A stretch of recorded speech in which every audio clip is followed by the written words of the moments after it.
तुझं आणि थोडं माझं मालिकेच्या 10 सप्टेंबरच्या भागात मानसी जेव्हा तेजसच्या गाडीवरती बसून डेकोरेशनचं सामान आणण्यासाठी निघाली असता तिथे विनोद छाया दोघांनीही एकत्र त्यांना पाहिलेलं असतं।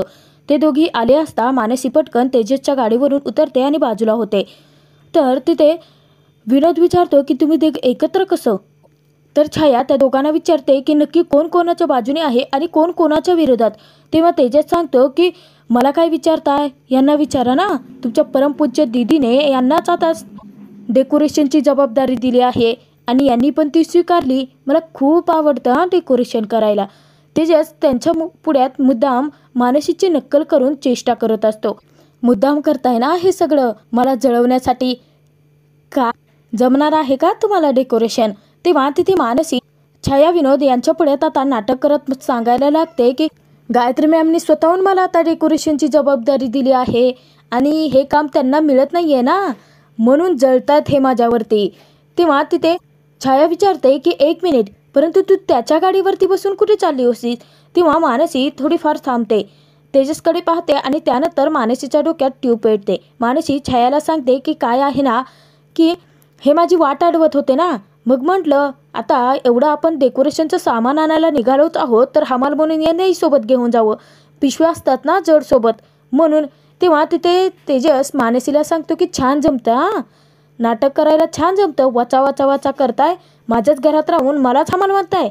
तेव्हा मानसी मग छायाला सांगते पाहिलं छायाताई, बघा गायत्री मॅमने मला एवढी छान डेकोरेशनची जबाबदारी दिली आहे की ती जळतायत ते माझ्यावरती। बघा मी तुमच्यापेक्षा जास्त छान डेकोरेशन करूनच दाखवीन, असं सांगून मानसी तेथून जात असतात तेजस तिला सांगतो की नाक्यावरती थांबून दाखव हिंमत असेल तर। तेव्हा मानसी सांगते की मी का थांबू नाक्यावरती आणि मी काय ऐकायचं आहे तुमचं, चला फुटा इथनं, असं सांगून मानसी तेथून निघून जाते। तेजसने आता कोड्यात सांगितलेलं असतं की मानसीला नक्की कुठे थांबायचं आहे आणि दोघांनी मिळून परत नाटक करून विनोद छाया दोघांनाही मूर्ख बनवलेलं असतं। तर विनोद तिथे तेजसला म्हणतो की तेजस, दीदीने सांगितलं आहे ना मानसीला त्रास द्यायचा नाही म्हणून, मग का मुद्दाम करतोस का हे सगळं? तेव्हा तेजस सांगतो की विनोद भाऊजी मी ऐकतो का तुमच्या दीदीचं, मग कशाला सांगताय मला? आणि तेजस मुद्दाम आता विनोदला लात मारून गाडीवरती बसून तिथून निघून जातो। विनोद छायाला सांगतो की माझी बुद्धी मला सांगते आहे की हे सगळं डेकोरेशन करायला भेटलं नाही म्हणून चाललेलं नाही आहे तेजसचं, तर त्याला रणजितकडून पैसे उकळायच्यात म्हणून त्या बिचाऱ्या मानसीला त्रास देतो आहे। मानसी आता रस्त्याने एकटीच चाललेली असता तेजस पटकन आता पाठीमागून गाडी घेऊन येतो आणि जोरजोराचा हॉर्न वाजवत असतो। तेव्हा मानसी चिडते आणि म्हणायला लागते की राष्ट्रहित एवढं जोरात हॉर्न कोण वाजतो, कळतं की नाही तुम्हाला? तेव्हा तेजस सांगतो की कोण म्हणजे मी वाजवतो हॉर्न, परंतु मिस लकी चांप काय ॲक्टिंग करताना खरंच जमतंय हा तुम्हाला। तेव्हा मानसी सांगते की राष्ट्रहित खरंच सॉरी, नाही म्हणजे बोलण्याच्या ओघामध्ये मी तुम्हाला खूप काही बोलून गेले। तेव्हा तिथे तेजस चिडतो आणि म्हणायला लागतो की काय मिस लकी चांप, अहो तुम्ही तोंडावरती हमाल म्हणालात हो मला। तिथे मानसी सांगते की परत परत आता तेच वाक्य बोलून तुम्ही मला गिल्ट देताय या। तेव्हा तेजस विचारतो की काय, तर मानसीच्या तोंडून हमाल शब्द निघताच मानसी पटकन आता गप्प होते आणि ती सांगते की राष्ट्रहित प्लीज नका ना असं करू, मी पुन्हा एकदा तुमची माफी मागते। तेव्हा तेजस सांगतो की चला जाऊयात सामान आणायला। तेव्हा मानसी सांगते की नाही नको, माझी मी एकटी जाते। तेजस सांगतो की अहो वाट बघत असतील ना, खरं तर तेजसने रणजितबद्दल बोललेला असतो, परंतु मानसीला कळतच नाही। मानसी विचारते की वाट बघत असतील, कोण वाट बघतंय आपलं? तेव्हा तेजस सांगतो की दुकानदार, अगदी लहानपणापासून ओळखतो ना मी त्याचा, चला हो मिस लकी चांप बसा पटकन उशीर होतोय, असं सांगितल्यानंतर मानसी आता गाडीवर बसायला लागते। मानसीला जरा आता ऑकवर्ड वाटत असतं तेजसच्या खांद्यावरती हात ठेवून गाडीवरती बसायला। तेव्हा तेजस मानसीला सांगतो की बिंदास्त हात ठेवा, परंतु मानसी विचार करते की परंतु तसा हक्क तुम्ही अजून कुठे दिला आहेत मला राष्ट्रहित, आणि मानसी गाडीवरती बसते। त्यानंतर तेजस मानसी दोघांनीही आता काही सामान घेतलेलं असतं। मानसी सगळ्या लिस्टप्रमाणे तेजसला सांगत असते की ते सामान तर आपल्याला मिळालंच असतं ना त्या दुकानात, तुम्ही इकडे कशाला घेऊन आलात मला? तेव्हा तेजस सांगतो की मग भेट कशी होणार होती? खरं तर तेजसला रणजित मानसीची भेट घडवून द्यायची असते। तेव्हा मानसी विचारते की भेट, कोणाची भेट? तेव्हा तेजस सांगतो की भेट नाही हो, चहा घ्यायचा होता ना मला, म्हणून आणला आहे तुम्हाला इकडे। त्यानंतर दोघेही चहा घेतात। तेव्हा मानसी तेजसला विचारते की तुम्हाला एक विचारू का राष्ट्रहित? तेव्हा तेजस मानसीची चेष्टा करत म्हणायला लागतो की आता सुनसान जागा बघून मला प्रपोज करायचा विचार असेल तर अजिबात करू नका मिस लकी चांप, काही मुलींनी खूप वेळा केला आहे, का आवडतो मुलींना मी इतका कळतच नाही. मानसी आश्चर्याने तेजसकडे पाहायला लागते. तेजस परत आता जोरजोरात हसत म्हणायला लागतो की विचारा हो राष्ट्र, विचारायचं ना तुम्हाला, विचारा. तेव्हा मानसी तेजसला विचारते की दरवर्षी गणपती बाप्पाचं डेकोरेशन तुम्हीच करता ना, यावर्षी करता येत नाही आहे, त्यामुळे खूप वाईट वाटत असेल ना तुम्हाला. तेव्हा तेजस म्हणतो की पूर्वी मला वाईट वाटलं होतं, परंतु जेव्हा कळालं की ही जबाबदारी तुमच्याकडे आहे तेव्हा माझं टेन्शनच गेलं. तिथे मानसी सांगते की परंतु घरात जाता येत नाही आहे यासाठी वाईटही वाटत असेल ना, परंतु राष्ट्रहित मला एक कळत नाही आहे, तुम्ही तुमच्या वडिलांना का सांगत नाही आहेत की तुम्ही पैसे कशासाठी घेतले होते, उगा हा विषय ताणून का धरत आहात. तेव्हा तेजस सांगतो की ऐका ना लकीचाम, नाही सांगू शकत आणि तात्या त्यांच्या जागी योग्यच आहेत. तेव्हा मानसी सांगते की ठीक आहे, तुम्हाला सांगायचे नसेल तर मी सांगते, परंतु तुम्ही इतका हट्ट का करत आहात. तेव्हा तेजस सांगतो की नाही लकीचाम, सांगतोय तेवढं ऐका. मानसी तेजसला विचारते की ठीक आहे, मग आता मला तुमचं आणि तात्यांचं नातं कसं आहे ते सांगा. राष्ट्रहित एक गोष्ट लक्षात ठेवा की गोष्टी वेळच्या वेळी क्लिअर केलेल्या चांगल्या असतात, ताणून धरण्यात काहीच अर्थ नाही आहे. तेजस तिथे मानसीला सांगतो की मी तुम्हाला सगळं सांगेन ना, परंतु कीव आलेल्या नजरेने माझ्याकडे अजिबात पाहायचं नाही. तेव्हा मानसी सांगते की ओके ठीक आहे, नाही पाहणार. तर तिथे तेजस सांगते की अजिबात नाही, प्रॉमिस वगैरे नाही या, मला वचन द्या. आणि तेजस आता लकीचाम हातामध्ये ठेवतो. तेव्हा मानसी लकीचामची शपथ घेऊन वचन देते. तेजस पुढे आता प्रभूंचा इतिहास सांगायला लागतो. तेजस सांगतो की पूर्वी आमचं घर सगळं एकत्र कुटुंब होतं, छान हसत खेळत सगळेजण आयुष्यात छान जगत होते एकत्र. परंतु 15 वर्षात पूर्वी आमच्या घरात एक बाई लग्न करून आली. तेव्हा तिथे मानसी सांगते की गायत्री मॅडम. तेव्हा तेजस मानसीला सांगतो की वा, श्रोता जाणकार आहे तर. हो, गायत्री बहिणींना आता आमचं वडिलोपार्जित घर विकायचं आहे आणि त्यांनी सगळ्यांना सांगितलं आहे की त्यांच्या वाट्याचं सगळं त्यांना मिळणार, परंतु त्या घरात मी एकटाच असा आहे की ज्याला मला ते घर विकायचंही नाही आहे आणि म्हणून मी सही देत नाही आहे. आणि त्याच कारणासाठी गायत्री वहिनी सतत तात्यांना माझ्या विरोधात भडकवत असतात, म्हणूनच घरातले सगळेजण माझ्यावरती चिडतात, रागवतात. तेव्हा मानसी तेजसला सांगते की हा तर तुमच्या घरचा प्रॉब्लेम आहे.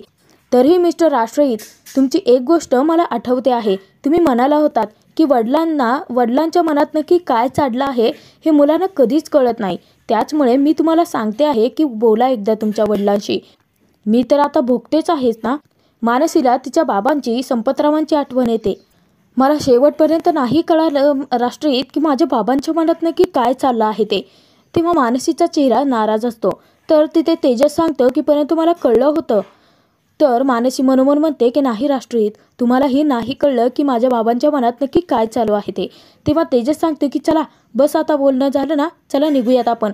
तेव्हा मानसी सांगते की राष्ट्रहित असं काय करत आहात, अहो माझा चहाही संपायचा आहे आणि तुम्ही मला मागच्या वेळी एक गोष्ट सांगणार होतात, श्रीखंडाच्या गोळीची गोष्ट, ती काय आहे ऐकायची आहे मला आत्ताच्या आत्ता. मानसी हट्ट धरते. तेव्हा तेजस लकी चार्म काढणार तेव्हा मानसी सांगते की सारखं सारखं काय होतेच, नाही मी अजिबात चिडणार नाही आहे तुमच्यावरती, ते ठेवा बरं. तेव्हा तेजस आता लकी चार्म खिशामध्ये ठेवून देतो आणि मानसीच्या जवळ जाऊन बसतो. तर मानसीला तो सांगतो की खरं तर ही फक्त श्रीखंडाच्या गोळीचीच नाही तर त्याचबरोबर गाडीची ही गोष्ट आहे. मानसीला तेजस सांगतो की ज्यावेळी तुमचा पहिला नंबर आला होता ना, तेव्हा तुमच्या वडिलांनी तुमच्यासाठी एक गाडी घेतली होती आणि आमच्या घरी मी अगदी जग जरी जिंकून आलो ना तरीसुद्धा श्रीखंडाची गोळी हातात टेकतात. परंतु जोड्या ह्या ना सारख्याच जुळायला हव्यात मिस लकी चार्म. श्रीखंडाची गोळी श्रीखंडाची गोळीला आणि गाडी गाडीला.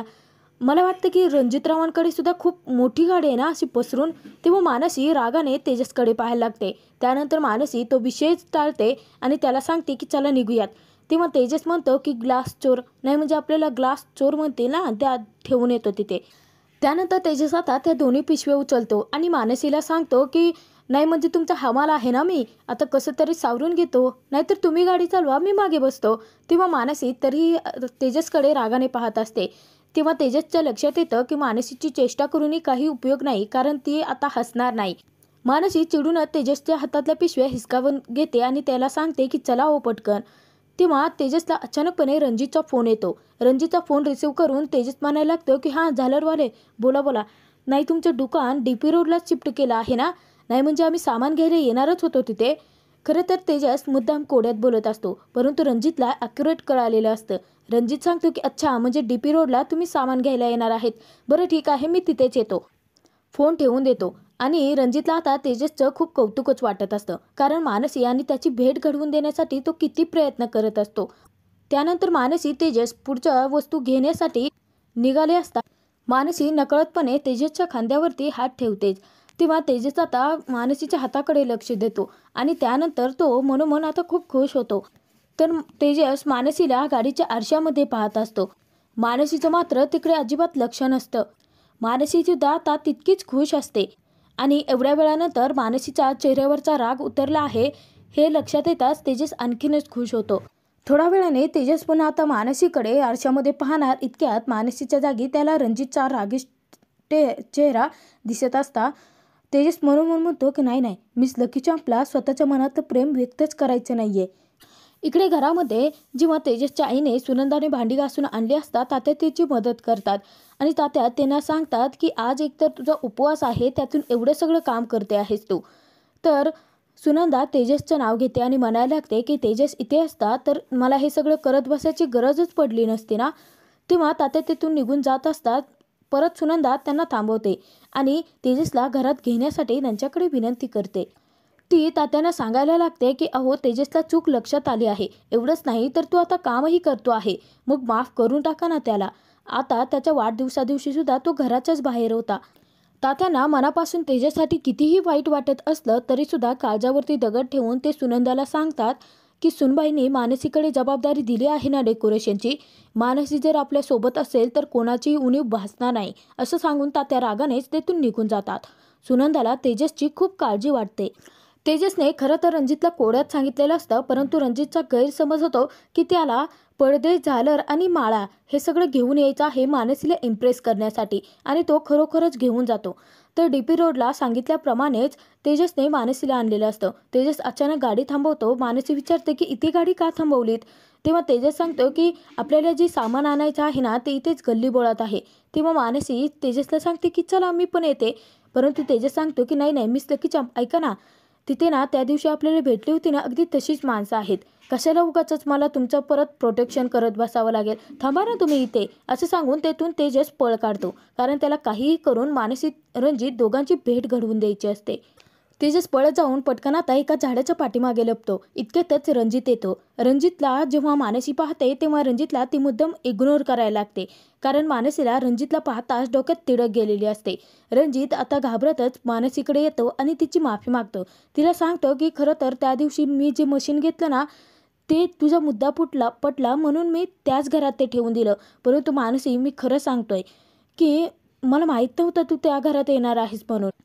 मानसी काहीच बोलत नसल्याने तिथे रणजित विचारतो की सजावटीचं सामान घेतलं आहेस का? अगं मी पण घेतलं आहे. आणि रणजित गाडीतून आता सजावटीचं सामान बाहेर काढतो. तेव्हा तेजस आता खूप चिडतो आणि म्हणायला लागतो की रणजित राव, अहो काय खेळत बसला आहात, बोला ना पटकन मुद्द्याचं काय हे.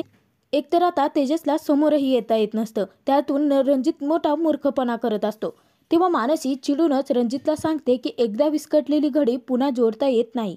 तर इकडे तेजसचा मात्र खूपच संताप होत असतो. तो म्हणायला लागतो की काय टाइमपास काय करत बसला आहे तर रणजितराव, हो बोला ना मनातलं पटकन, कळत कसं का नाही, तुमच्या जागी मी असतो ना.